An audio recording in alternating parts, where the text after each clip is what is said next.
ఒక్కసారి కాదు, వరుసగా 2 భూకంపాలు కొన్ని సెకండ్ల వ్యవధిలోనే ఒక దేశం మొత్తం శిథిలాలుగా మారిపోయింది. వందలాది మంది ప్రాణాలు కోల్పోయారు, వేలాది మంది గాయపడ్డారు. అసలు వెనిజులాలో ఏం జరిగింది, పూర్తి వివరాలు తెలుసుకుందాం.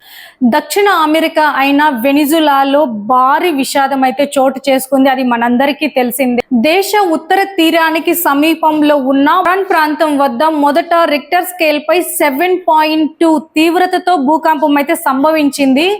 ప్రజలు ఇంకా ఏమైందో అర్థం చేసుకునే లోపే 7.5 తీవ్రతతో మళ్ళీ భూకంపం అయితే సంభవించింది. ఈ 2 భూకంపాల ప్రభావంతో రాజధాని కరకాస్ సహా అనేక నగరాల్లో భవనాలు బలంగా కనిపించాయి. కొన్ని సెకండ్లలోనే ఇల్లులు, అలానే ఆఫీసులు, ఇంకా ఏవైతే భవనాలు, పెద్ద పెద్ద భవనాలు ఉన్నాయో అవన్నీ కూడా కూలిపోయాయి. ప్రజలంతా ప్రాణాలు కాపాడుకోవడానికి రోడ్లపై పరుగులు తీశారు. అత్యధికంగా ప్రాణ నష్టం జరిగిన ప్రాంతం లా గ్వైరా. అక్కడ అనేక భవనాలు కూలిపోయాయి, ఇంకా దారులు మొత్తం కూడా దెబ్బతిన్నాయి. ఇంకా కరెంట్ కావచ్చు, కమ్యూనికేషన్ కావచ్చు, చాలా అంటే చాలా ఇబ్బందిగా ఉందన్నమాట ఆ ప్రదేశంలో. అయితే ప్రస్తుతం అందుబాటులో ఉన్న సమాచారం ప్రకారం 589 మంది మరణించారు. దాదాపుగా 3000 మందికి పైగా గాయపడ్డారు.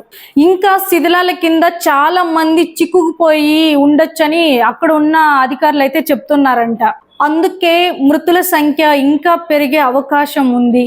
మొత్తం 700కి పైగా భవనాలు దెబ్బతిన్నట్లు అధికారులు చెప్తున్నారు. రాజధాని సమీపంలోని సిమోన్ బొలివర్ ఇంటర్నేషనల్ ఎయిర్పోర్ట్ కూడా దెబ్బతినడంతో తాత్కాలికంగా అయితే మూసివేశారు. దీంతో సహాయక చర్యలకు ప్రారంభంలో చాలా ఇబ్బందులు అయితే ఎదురయ్యాయి.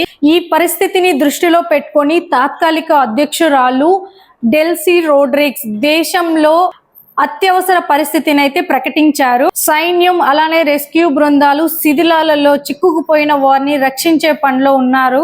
అలాగే మన భారత్ కూడా ఆపరేషన్ అమిస్టెడ్ పేరుతో 35 టన్నుల అత్యవసర సామాగ్రిని, అలానే వైద్యానికి కావాల్సిన కొన్ని పరికరాలు, ఇంకా ఫీల్డ్ హాస్పిటల్ బృందాన్ని కూడా వెనిజులాకి అయితే పంపించడం జరిగింది.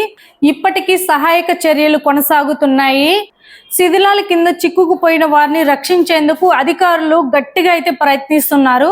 ఈ భూకంపం వెనిజులా చరిత్రలో అత్యంత ఘోర ప్రకృతి విపత్తులో ఒకటిగా నిలిచే అవకాశం అయితే ఉంది. ఈ వీడియో మీకు నచ్చిందని అనుకుంటున్నాను. మీరు ఇలానే సపోర్ట్ చేశారంటే ఇలాంటి మరెన్నో అప్డేట్స్ మీ ముందుకైతే నేను తీసుకొస్తాను. Thank you all.